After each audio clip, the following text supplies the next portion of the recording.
Hello students, मैं शिव और आप देख रहे हैं हमारा YouTube channel maths by Shiv. जहाँ पे मैं वीडियो अपलोड करता हूँ क्लास 10th और 12th सिर्फ मैथमेटिक्स कंसेप्ट। और आप देख सकते हैं हमारे पास प्रश्न वाले 8.4 का है सवाल, जो कि लिखा हुआ है कि cos theta minus cot theta का होल स्क्वायर बराबर 1 minus cos theta upon 1 plus cos theta. ऐसे सवाल आपने तो बहुत सारे सॉल्व किए होंगे, पर आपको एक चीज हमेशा सुनने को मिला होगा कि एक क्वेश्चन को सॉल्व करने के लिए बहुत से तरीके होते हैं। तो उनमें से आज की क्लास में हम जो तरीका यूज करने वाले हैं वो सबसे बेहतरीन है और सबसे बेस्ट है। अगर आज की क्लास में आप सिर्फ एक ही क्वेश्चन को देख लेते हैं ना, तो आपके एग्जाम में जितने सारे सवाल ऐसे पूछे जाएंगे कि सिद्ध करें इतना बराबर इतना। तो आप आज की क्लास में जो तरीका बताने वाले हैं उससे बहुत सारे क्वेश्चन को टच कर सकते हैं या फिर सॉल्व भी कर सकते हैं। तो आइए अब हम शुरू करते हैं। देखो, सबसे पहले मैं आपको बताना चाहता हूँ, ये हमारे पास LHS होता है। मैं यहाँ पे लिखता हूँ, ये हमारे पास LHS है और LHS है हमारे पास cosec theta minus cot theta का होल स्क्वायर। और मैं यहाँ पे लिखता हूँ RHS। RHS है हमारे पास 1 minus cos theta upon 1 plus cos theta.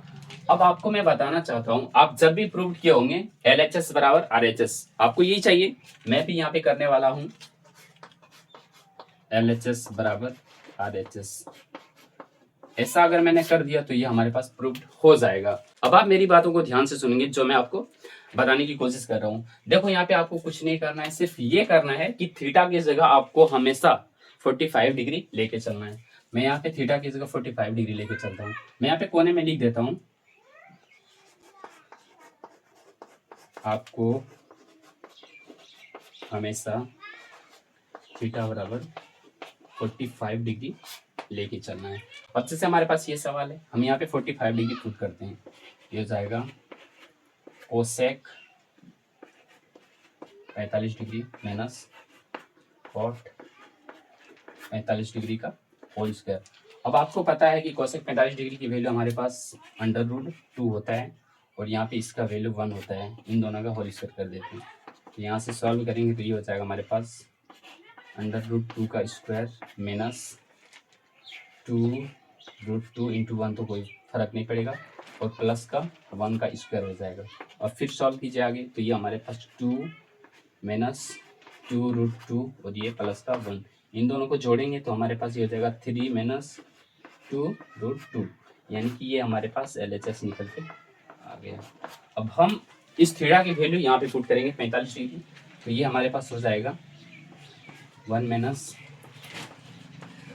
Cos 45 degree upon 1 plus cos 45 degree. अब आपको पता है कि कॉस 45 डिग्री की वैल्यू क्या होती है, 1 माइनस 1 अपॉन √2, फिर यहाँ से 1 प्लस 1 अपॉन √2। अब यहाँ पे जगह है हमारे पास, तो यहाँ पे सॉल्व करते हैं। अब देखो, 1 माइनस 1 अपॉन √2 को हम LCM लेंगे, तो यहाँ पे हो जाएगा हमारे पास √2 माइनस 1, फिर नीचे हमारे पास √2 जो है वो कॉमन मतलब LCM होगा, फिर हमारे पास √2 प्लस का 1, और नीचे वाला हमारे पास कैंसिल हो जाएगा। फिर हमारे पास यहाँ पे उतर के आएगा √2 माइनस 1 और नीचे हमारे पास √2 प्लस 1। अब देखो, आपको ऐसे जब भी सवाल मिलेंगे तो आपको हर परिमेकरण करना आवश्यक हो जाता है, तो यहाँ पे हम वही करेंगे। अब हर परिमेकरण क्या होता है, जो हमारे पास नीचे में सिंबल होता है उसका जस्ट अपोजिट, यानी कि यहाँ पे प्लस है तो माइनस करेंगे, अगर यहाँ पे माइनस होता तो हम प्लस करेंगे। फिलहाल हमारे पास प्लस है तो हम आगे माइनस करेंगे। ये हो जाएगा √2 माइनस 1 अपॉन √2 माइनस का 1। अब यहाँ से देखो, ये हो जाएगा √2 माइनस 1 का होल स्क्वायर, और नीचे अब हमारे पास क्या होगा, a प्लस बी, और यहाँ से a माइनस बी, यानी कि a square minus B square, तो ये हो जाएगा 2 माइनस का 1। अब देखो, यहाँ पे 2 माइनस का 1 हमारे पास बचेगा कितना, 1, और ये हमारे पास नीचे 1 रहने से कोई फर्क नहीं पड़ेगा, तो ये हमारे पास √2 माइनस 1 का होल स्क्वायर हो जाएगा। और अभी मैंने आपको बताया कि √2 माइनस 1 का होल स्क्वायर हमारे पास ये आता है 3 माइनस 2√2, और ये हमारे पास क्या है, RHS है। तो आप देख सकते हो यहाँ पे LHS की वैल्यू इतना है, RHS की भी वैल्यू इतना है, यानी कि LHS बराबर RHS हमारे पास हो गया। और जब ये दोनों हो ही जाता है तो हमारे पास ये प्रूव होने में क्या तकलीफ है बताओ, ये प्रूव हो गया। और यदि आप ये सीख जाते हैं तो कहीं भी आप ऐसे सवालों को आसान बना सकते हो और सॉल्व भी कर सकते हो।